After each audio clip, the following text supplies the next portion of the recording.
Hello, guys, gals, and non binary pals. Welcome back to another episode of the Trans Atheist Podcast. My name is Arienne, and I will be your host.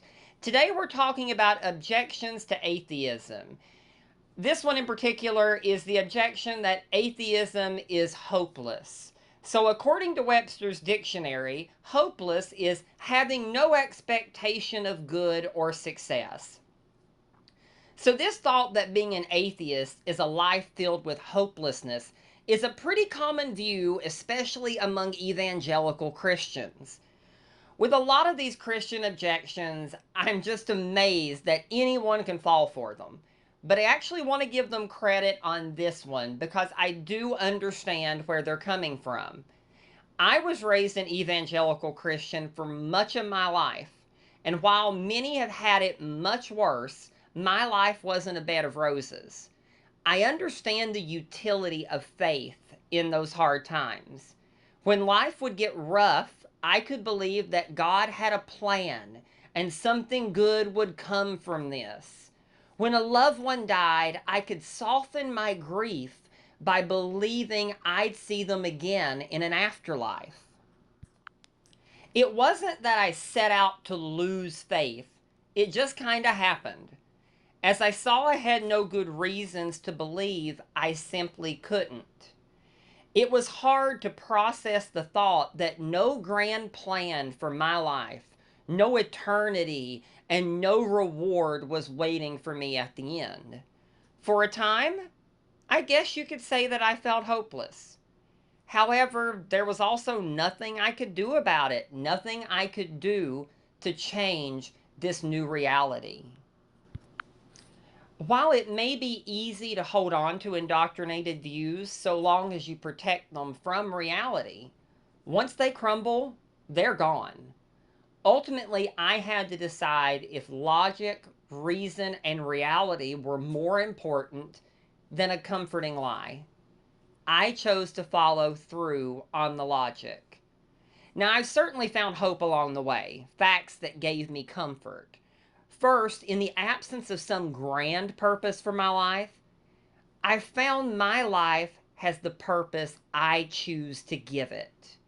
I get to look at what's important to me and make those things my purpose. For me, that comes in the form of standing up for the LGBTQ community and myself as a trans person, attempting to make this a better place for trans youth, or at the very least to let them know they aren't alone. My other purpose is found in my relationship with other members of the animal kingdom, especially those feathered members that I'm so passionate about. I see humans' evolutionary advantage as an amazing opportunity to show care, compassion, and love for those species that evolve differently. In knowing that we share this common starting point, that single celled organism that developed from gases and minerals and elements that all formed from the same Big Bang, it helps me to see that these amazing diverse animals aren't separate from us, they're our cousins. They aren't like family, they are family. The fact is, I can't do anything about an afterlife. No amount of wishing and hoping is going to make it so if it's not. I can only control those purposes I give this life and whatever small impact I may have. My view that this is the only life I know I'm going to have motivates me to experience as much of life as I'm able and want. It focuses me to consider the legacy I leave behind when I'm eventually gone, and to do all I can to ensure it's a legacy of love, passion, care, and boldness. Now, admittedly, it's not the same sort of hope religion offers. Religion gives us a pre-packaged form of hope, one where some supernatural agent has everything all planned out for us. What I have is a humanistic hope. It's messier, a little rough around the edges, not so well defined, and without a promised outcome. It places all the work directly on our shoulders without a supernatural out when things don't work as we had hoped. It takes much more work to maintain that hope, and it's harder to hold on to. However, in understanding that things only change when we work to change them, you find your motivation. And while I see no reason to hope for some heavenly reward in an afterlife, I find my reward in the camaraderie of a protest.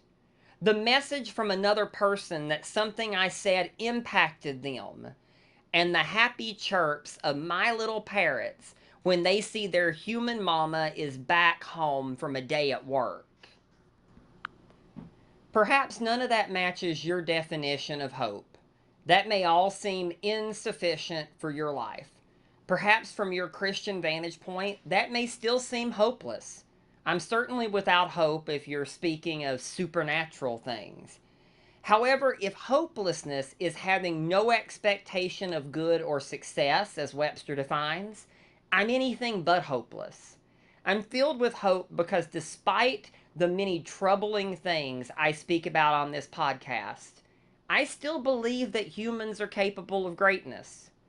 We're a species that put a man on the moon, that develop vaccines to cure or prevent deadly diseases, that develop telescopes to peek into the far reaches of the universe, that creates beautiful art, music, and architecture. Yes, we can do terrible things, but for every Charles Manson is a Betty White. For every Caitlyn Jenner is a Laverne Cox. And for every right-wing bigot protesting a pride or drag queen story hour is a woman wearing a shirt that reads "Free Mom Hugs." That gives me hope.